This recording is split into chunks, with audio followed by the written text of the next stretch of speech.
Well, if you guys have been following us for the better part of, I guess, forever or recently, you know I'm a huge fan of Hellboy. So I'm glad to finally talk about the runtime of Hellboy the Crooked Man, which is, well, it's going to be a fast one, but I don't think that's an issue.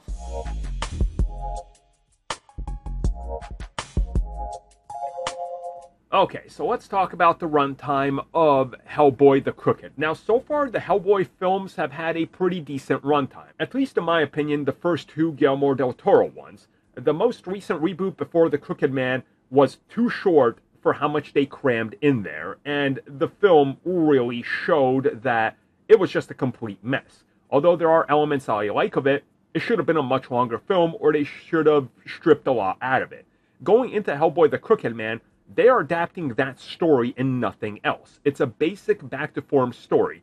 And if you read that comic, if you were to adapt it, you could be like, oh, this is like a extended episode of Game of Thrones worth.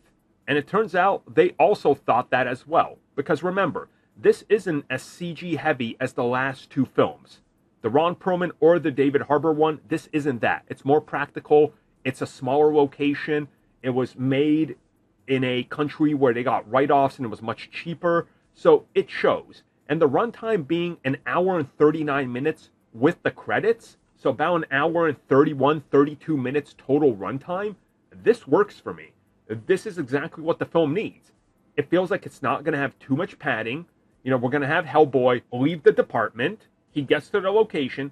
Things start happening. He investigates with the locals. Things go even worse. He hears about the Crooked Man. We build up the villain, we build up the third arc, we get the action set piece, and then it's done. Like, it's beat for beat the Crooked Man comic, which I think is genius and very smart of them. Don't add too much fluff, don't try to overblow this and try to franchise it out the gate like the last film. Like, you're telling a simple story. A simple story doesn't need a 2-3 hour runtime for a Hellboy, especially a story that you can read very quickly just by picking up the comic and checking it out. It's a breezy comic. Again, I've read it, so it is what it is.